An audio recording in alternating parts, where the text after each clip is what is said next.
예, 화살을 채우라, 화살을 쏘라라는 제목으로 하나님 말씀 증거하도록 하겠습니다. 성경을 많이 읽어야 됩니다. 근데 성경을 많이 읽어야 되는 이유 중에 뭐 이렇게 접근하면 좀 가슴에 와닿을지도 모르겠어요.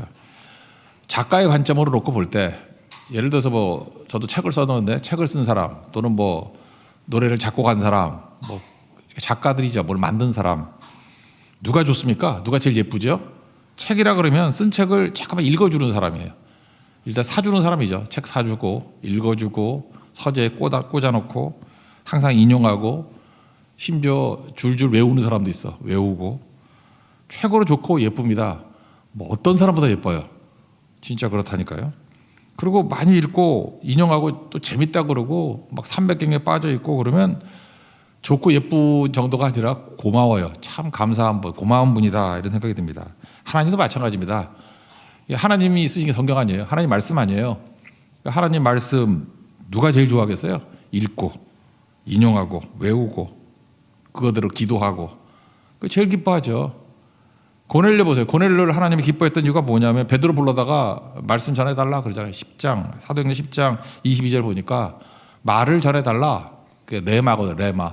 하나님 말씀을 좀 전해주세요. 그러니까 얼마나 귀엽겠어. 마리아도 보세요. 예수님 발치에 앉아가지고 말씀 듣고. 그러니까 제일 좋죠. 그러니까 하나님의 사랑받는 길이 뭐냐면 하나님 말씀 맨날 들고 다니면서 잘 읽고 이렇게 뭐 우리 그 휴대폰에 다 있어요. 그러고 빈손으로 다니면 그래라 나도 너를 휴대폰에서만 은혜 줄게. 그럴 수도 있어요. 그죠? 그러니까 진짜 좋다 그러면은 뭐 하다못해 뭐 CD도 이렇게 사더라고. 어떤 음악가가 좋으면은 그거 막 굴러다니는데도 불구하고 기념이라고.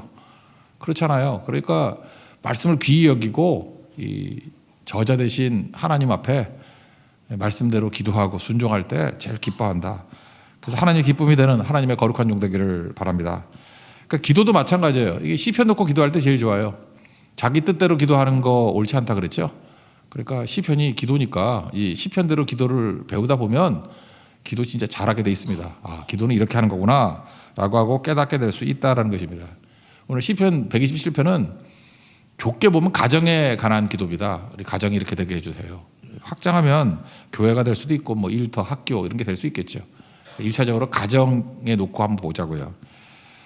두 가지로 놓고 보겠습니다. 첫 번째는 이제 가정을 위한 기도인데 하나님이 사랑하시는 자가 되라는 거예요. 2절 보면은 뒷부분에 여호와께서 그의 사랑하시는 자, 그리고 뭐 잠 주신다 그런 얘기 나오잖아요. 여호와께서 그의 사랑하시는 자. 그러니까 하나님의 사랑받는 자가 되라 그런 뜻이겠죠. 그래서 1, 2절을 보면은 세 가지 조건이 나와요. 하나님의 사랑을 받는 자. 첫 번째, 가정을 하나님이 세우셨다고 인정하는 자. 두 번째, 하나님이 가정을 지키신다고 인정하는 자. 세 번째, 하나님께서 가정에 했던 모든 일들을 이루신다고 믿는 자. 그러니까 뭐예요? 세움, 지킴, 이룸. 이게 다 누구에게서 나와요? 하나님께로부터 나온다라는 것을 인정할 때 그 사람을 뭐라고 하나님이 지칭하느냐 하면 하나님의 사랑받는 자, 사랑하시는 자 이렇게 된다는 것입니다. 그래서 우리 가정이 하나님의 사랑받는 가정, 또 성도 한 사람 한 사람이 하나님의 사랑받는 성도 되길 바랍니다. 이 세 가지 하면 된다는 거예요. 오늘 기도도 뭐죠? 우리 가정의 세움과 지킴과 이름이 하나님께 있습니다. 이걸 이제 세부적으로 기도하면 그게 가정에 대한 기도가 된다라는 것입니다. 하나님이 세우셨다. 첫 번째죠. 하나님의 가정의 본질입니다. 뭐 어제 설교를 인용한다 그러면 본질이 하나님입니다. 가정의 본질이 하나님이다 인정하면은 하나님께서 다 나온 거 아니에요. 하나님이 가정 세우신 거죠. 근데 이게 실존이라 그러면 뭐예요? 나잖아, 나. 가정 내가 세웠지. 뭐 내가 저 여자 좋아서, 내가 저 남자 좋아가지고 결혼해서 애 낳고 사는 거지. 그냥 그런 생각을 갖는다 그러면 실존이 본질을 앞선다. 샤르트로 비슷한 소리 하는 사람이 되는 거겠죠. 그죠? 가정에서도 그럴 수 있다는 것입니다. 근데 가정을 하나님이 세우셨다. 이걸 꼭 붙들어야 된다는 것입니다. 이게 집이잖아요, 집. 1절 그 상반절까지 읽어보면 여호와께서 집을 세우지 아니하시면 세우는 자의 수고가 헛되며. 누가 세웠어요? 하나님이 집을 세우셨다. 그래서 하나님이 세우심을 인정하고 하나님 바라보고 감사합니다. 그리고 하나님 앞에 뭐 기쁜 모습을 보이고 있는 거, 이게 되게 중요한 것 같아요. 그러니까 제가 볼 때 하나님을 향해서 웃는 거예요. 사실은 그 학위를 받는 거, 박사학위 받는 것보다 스펙 쌓는 것보다 더 인생에서 도움이 되는 게 웃는 건데, 웃는 것만 배워도 되게 좋은 건데, 하나님에 대한 웃음. 저도 보면 그래요. 스승의 날이 뭐 있었잖아요, 이거 5월달에. 근데 뭐 어떤 사람이 와서 그러대. 오늘날에 나를 있게 한 것이 목사님의 가르침이었어요. 뭐 빈소리지 진짜인지 모르겠지만 좀 영광스러운 느낌이 있었어요. 그죠? 그 자기 있었던 모든 것들을 좀 설명을 하더라고. 이렇게 된 게 가르침이었어요. 물론 뿌리에는 하나님의 가르침이 있겠지만, 하나님께서 나온 거겠지만, 목사님을 통해서 하나님 말씀이 들어가서 내가 여기까지 서게 됐고 도움이 됐습니다. 그래서 활짝 웃더라고요. 예, 그게 영광이잖아요. 우리도 마찬가지죠. 내가 오늘 여기까지 선 게 하나님의 은혜였습니다. 은혜 찬양이 그거 아니에요? 모든 것이 은혜라고. 하나님 향해 웃는 거죠. 그게 최고가 될 수 있다는 것입니다. 인간관계 속에서도 다 마찬가지인 것 같아요. 저도 딸이 둘이 있는데 예를 들어서 맨날 가르치는 거예요. 웃으라고 해요. 웃는 것만 잘해도 너 산다고. 남자 설레는 매력이 어디 있는지 아십니까? 잘 웃는 거예요. 여자분들은 생각보다 이거 대수롭지 않게 여기대. 그러면서 꼭 안 되는 애들은 반론을 해. 막 대들어. 목사님 그 말도 안 되는 소리 그만하세요. 뭐. 예쁘면 정색하고 다녀도 다 좋아하던데 그러더라고요. 그래 맞아. 근데 너는 아니야. 내가 그랬거든요. 예쁜 애들은 뭐 정색을 해도 예쁠 수 있겠지. 근데 예쁜 애가 몇 명이나 돼? 1%나 되나? 남자가 예쁘다고 느끼는 건 1%도 안 돼요. 다 보통이 한 90%쯤 되는 거지. 못생긴 것도 한 1% 되고. 대부분 뭐 비슷비슷하다고. 그러니까 그런 예외적인 거 빼놓고 일단 웃으면 마음이 열려요. 웃으면은 남자들이 용기가 없거든.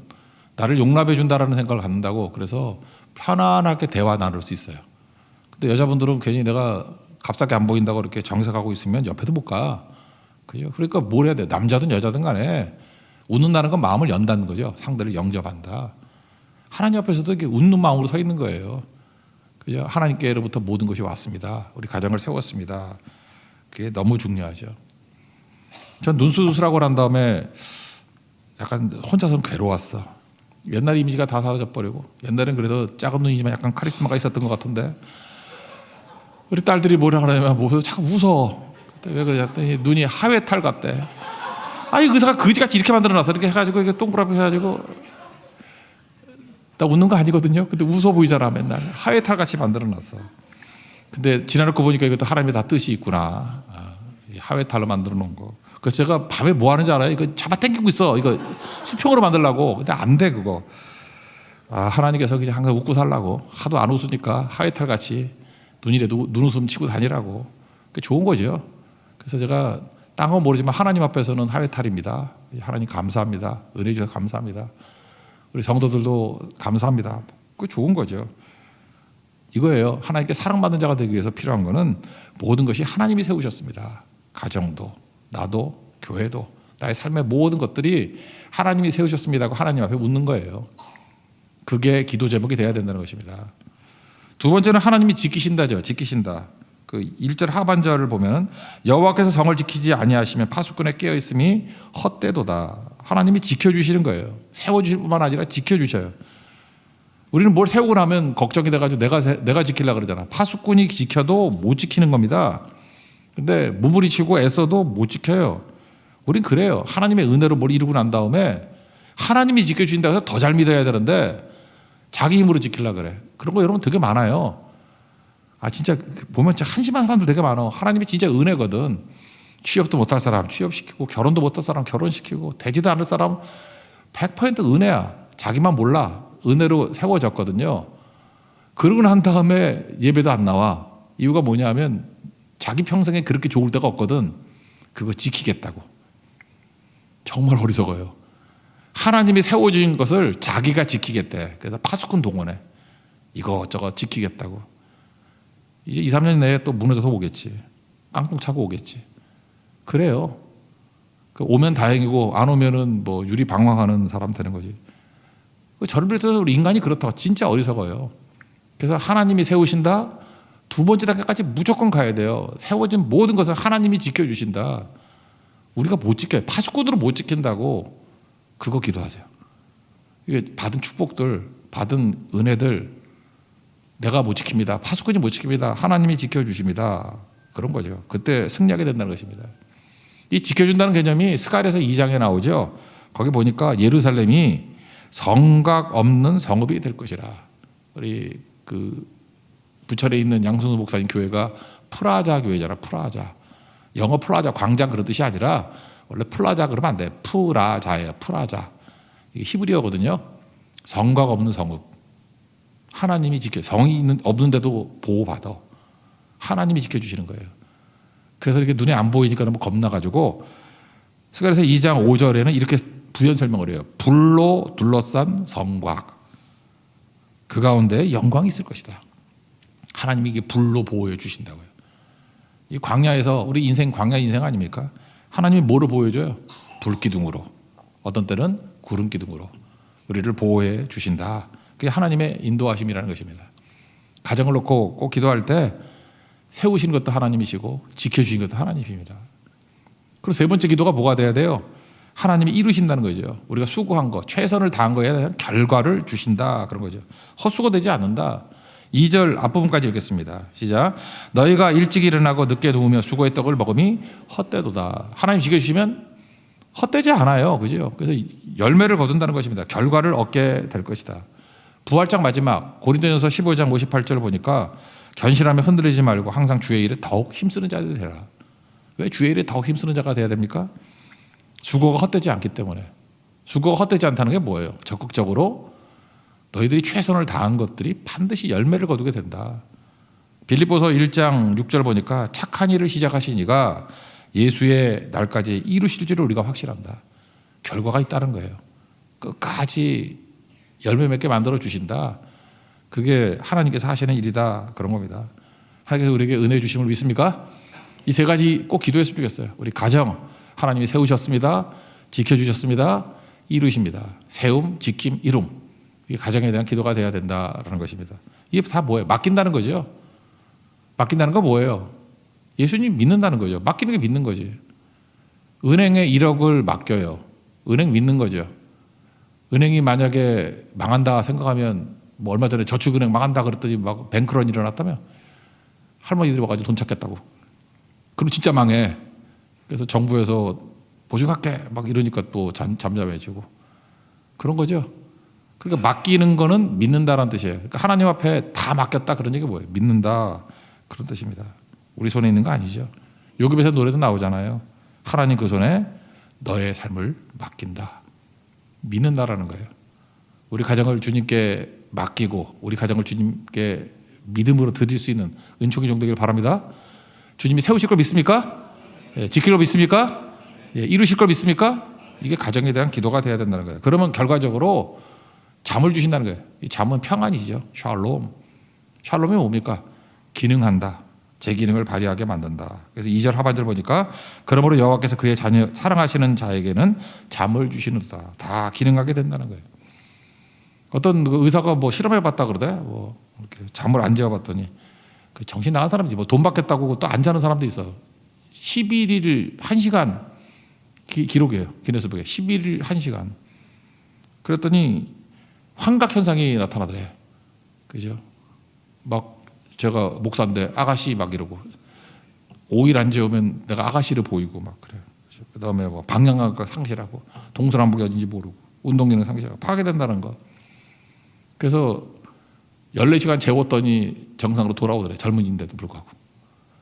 그러니까 뭐라고 하루 이틀 뭐 안 잘 수도 있겠지만 가끔. 그러니까 잔다는 건 뭐예요? 이게 회복과 충전이 된다 그런 뜻이죠. 제가 요즘에 기도하는 것 중에 그거예요. 우리 성도들이 은혜 받았던 증거가 뭐냐면 잘 자도록. 하여튼 우리 성도들은 잘 잤으면 좋겠어요. 숙면을 취하고 밤에 뒤척거리지 않고 그냥 베개에 머리 대면 5분 안에 다 가버리고 그랬으면 좋겠어요. 그때 성경하는 거거든요. 저희 어머니가 맨날 그러더라고요. 제가 중학교 1학년 때 키가 181이었거든요. 중학교 1학년 때 키예요. 몸무게가 50kg였어. 그러니까 꼬챙이죠. 지금 키하고 똑같은 건데 죄송합니다. 제가 1cm가 작아졌어. 요즘에 재니까 180밖에 안 나와. 그 1cm 어디 갔지? 누가 훔쳐간 것 같아. 뭐 이렇게 굽어졌는지. 181이었는데 중학교 1학년 때 키였어요. 몸무게 50. 그래서 저는 걱정했어요. 이러다가 2m 이상 자랄까 봐. 막 그 버스도 막 뚜껑 열어야지 머리 올라가고. 그래서 그때부터 이제 엮기 이거 했거든요. 엮기 60kg짜리 막 들고 중3 때 이거 막 돌리고 그래서 믿거나 말거나 진짜 몇 번 돌렸어. 그랬더니 키 하나도 안 자라더라고. 그래서 엮기 하면 키 안 자라. 근데 하여튼 그때에 막 엄청 자랄 때 제가 그 어머니가 하셨던 얘기 기억나요. 그때 잠을 엄청 잤던 것 같아. 그냥 라면 뭐 먹고 자면은 어떤 때는 뭐 거의 20시간 자고 그랬어요. 근데 과장이겠지 이거는. 제 봤대 이렇게 자고 나면 제 때 2cm가 컸더래. 말이 안 되는 건데 저도 느낄 정도였어요. 이게 잠자기 이전과 잠자기 이후에 차이를 느낄 정도로 그러니까 뭐 한 0.5cm나 1cm는 자란 것 같아. 그래서 성경에는 나오잖아요. 마가복음 4장 27절 히브리인 비유에서 밤낮 자고 깨고 하는 중에 씨가 자라난다고. 우리 성도도 마찬가지입니다. 주님 안에서 이렇게 안식을 취하고 일할 때 자라지 않아요. 맡길 때 자라요. 숙면할 때 자라요. 안식할 때 자란다고. 평안을 누릴 때. 그래서 성도들이 뭐 운동할 때 막 일할 때 자라는 게 아니라 주님께 다 맡기고 예배드리고 평안할 때 엄청 자라게 돼 있다고요. 그게 교회고 그게 가정입니다. 우리 가정의 성장과 열매 거두는 축복이 받기를 바랍니다. 그래서 이걸 합치면은 가정에 대한 어떤 기도가 되겠어요? 하나님이 세우셨습니다. 하나님이 지키셨습니다. 하나님이 이루셨습니다. 이제 하나님께서 우리에게 뭘 줘요? 평강을 주십시오. 평안을 주셔서 자라게 하옵소서. 이게 가정입니다. 이런 기도가 있는 하나님의 종 되기를 축원합니다. 두 번째 파트 기도는 자녀에 대한 기도예요. 자녀를 화살로 비유했어요. 그래서 자녀를 화살로 키우라라는 것입니다. 그래서 자녀를 화살통의 화살이라고 묘사를 합니다. 두 가지 메시지가 나오는데, 첫째, 화살통에 화살이 없으면은 못 싸우죠. 그러니까 화살통에 화살이 있는 게 복이라는 거예요. 그러니까 화살통에 화살이 하나도 없으면은 내가 아무리 활을 잘 쏴도 화살이 없네? 그럼 무력해지고 미래가 없죠. 그러면 지게 돼 있잖아. 그래서 수치를 당한다 그러잖아요. 화살통에 화살이 없으면. 이걸 액면 그대로 받아들이면 많이 나야 돼요. 그죠? 자녀 많이 낳는 게 복이고 그런 거죠. 역사를 한번 보세요. 국력과 미래는 아이들 낳는 거에 달려 있더라고. 제가 몇 년 전에 이런 소리 했더니 막 욕하고 막 그러던데, 뭐 무책임하게 저런 소리 한다 그러는데, 성경 말씀이 그런 건데 뭐, 그죠? 대항해 시대 때 두 나라를 비교해 보세요. 영국과 스페인 인구 비슷했어요. 그런데 영국은 그때 복음이 들어가고 그때 막 성경 번역하고 해가지고 부흥이 막 일어났어. 그래서 부흥의 결과가 뭐냐면 생육하고 번성하라야.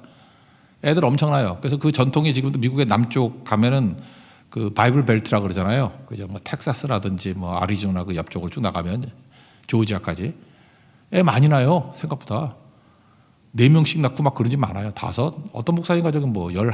네, 그런 것도 봤어. 엄청 많이 나요, 애들. 애틀란타도 많이 낳는 분들 많아요. 그렇게 남쪽에.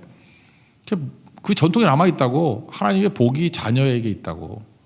저도 지금 후회되는 게 뭐냐고. 왜 둘만 낳았을까? 더 날 걸. 그죠? 엄청 낳는 거.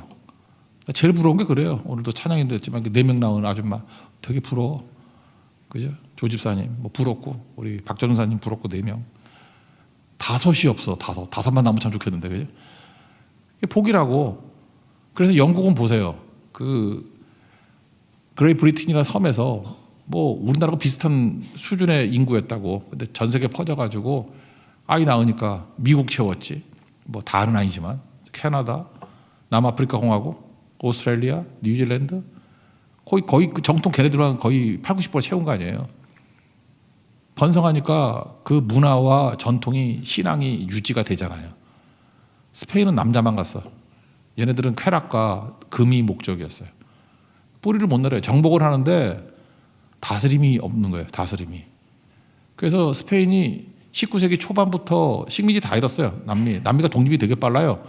1815년인가부터 시작해가지고 19세기에 다 끝나버려. 그래서 스페인은 몰락을 해버렸다고. 이유가 뭐냐? 애 안 낳아서. 그런 거죠. 그러니까 자기 인구도 별로 많지 않아 거기도. 그러니까 이 말도 맞는 거죠. 화살통에 화살이 없어요. 화살통에 화살을 잔뜩 있게 만드는 거. 지금 여기 젊이들을 놓고 얘기하는 거예요. 세상의 시류하고는 다르게 많이 낳는 게 복이다. 잊지 마시오. 많이 낳는 게 복이라고요. 나는 지금 45이 넘었는데요. 능력 주시는 자리에서 능치 못할 것이 없는지라. 그죠? 뭐 계속 하는 거지 뭐. 중국 보세요. 중국이 한 명 낳기 운동. 내가 그때 그랬거든요. 아이를 한 명 낳아 인구가 많다고. 저걸로 중국은 무너질 거야. 내가 맨날 그러고 다녔다고. 중국은 한 명 낳기 운동으로 무너지게 만들 거야.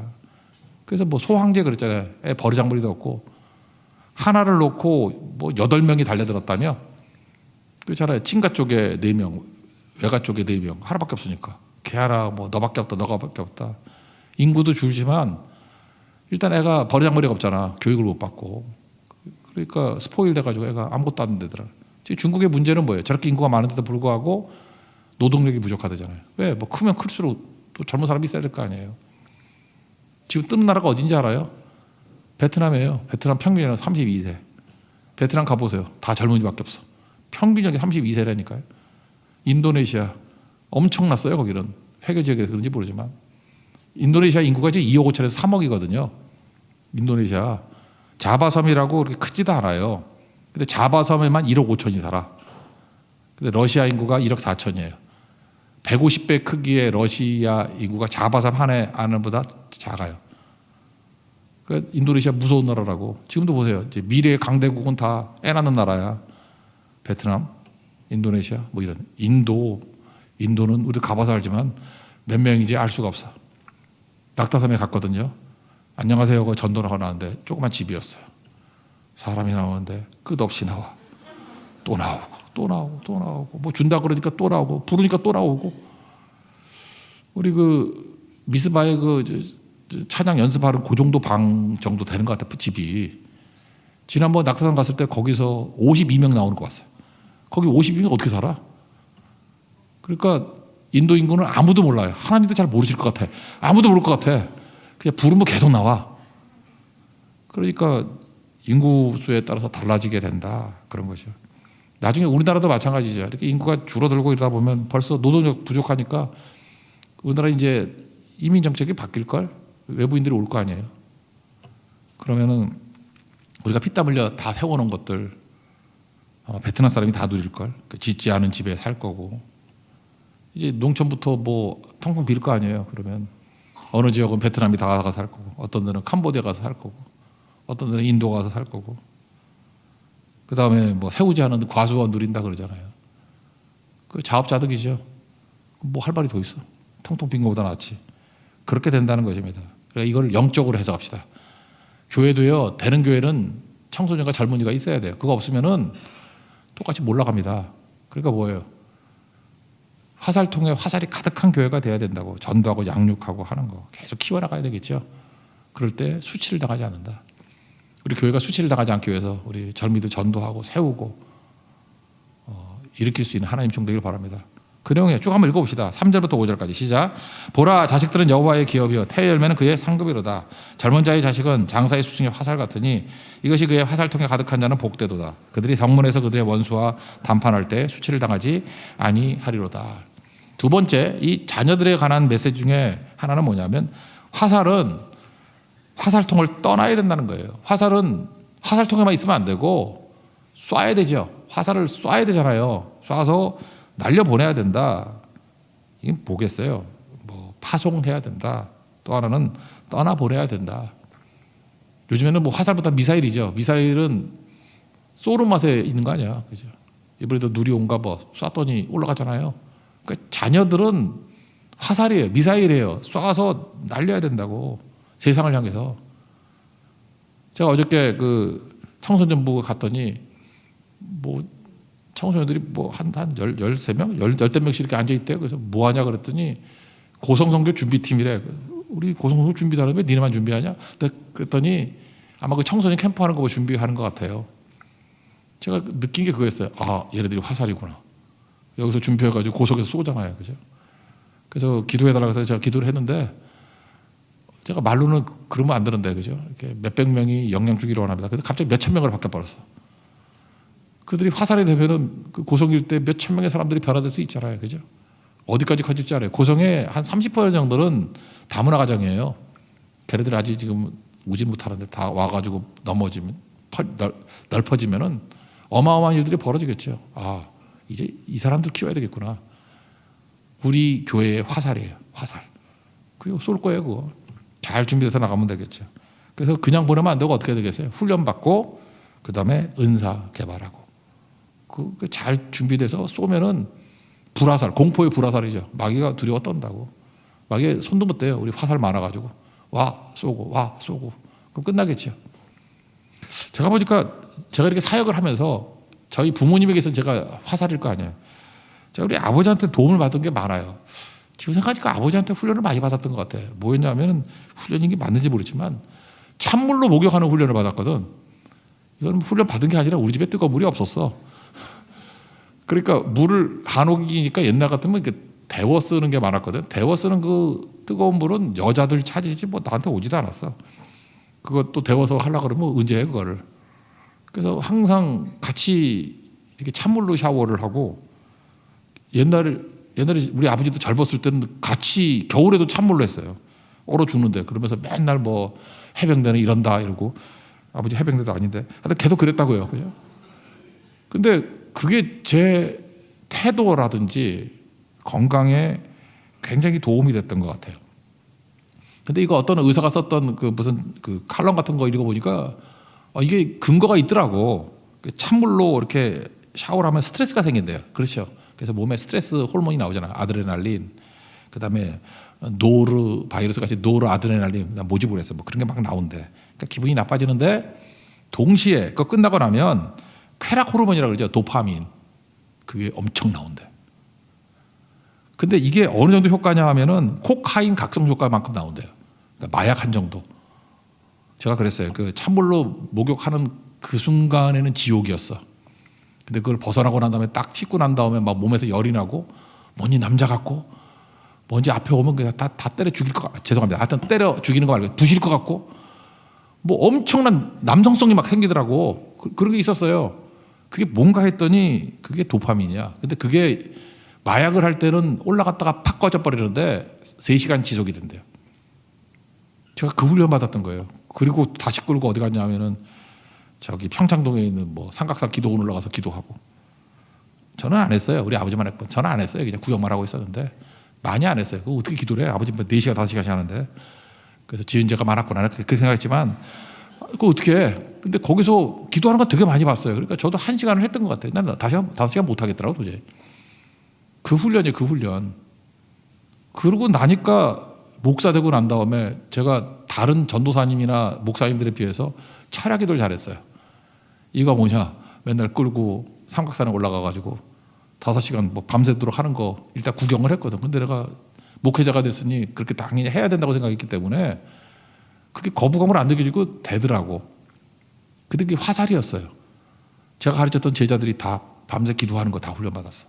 지금도 목사들도 되게 많은데 다 철야기도 하고 지금도 기도의 용장들이 돼 있더라고. 이게 바로 뭐예요? 훈련받고 쏜 화살이라고. 여러분들도 무서운 화살 되십시오. 하나님 화살이 돼가지고 나아가면 그때 크나큰 승리를 맛보게 된다는 것입니다. 이게 자녀예요. 그래서 자녀에 가는 건 2가지를 얘기했잖아요. 화살통에 화살이 가득한 가정 되게 하옵소서. 이게 우리 자녀일 수도 있고 또 아니라 그러면 열심히 전도하고 양육해서 영적인 화살들이 많이 나오게 해 주옵소서. 교회죠. 그리고 또 하나는 뭐예요? 쏠 줄 알아야 돼요. 화살통이 있다고 다 되는 게 아니라 열심히 세상을 향해서 예술계를 향해서 문화계를 향해서 정치계를 향해서 여러분들 각각 있는 곳에 화살을 쏴야 돼요. 그 하나의 화살이 날아들어가서 변화를 일으킵니다. 그게 우리 꿈입니다. 그런 나라가 이루어지는 하나님의 은혜의 역사의 길을 축원합니다. 자리에서 일어나겠습니다. 하루의 은혜 전하겠습니다.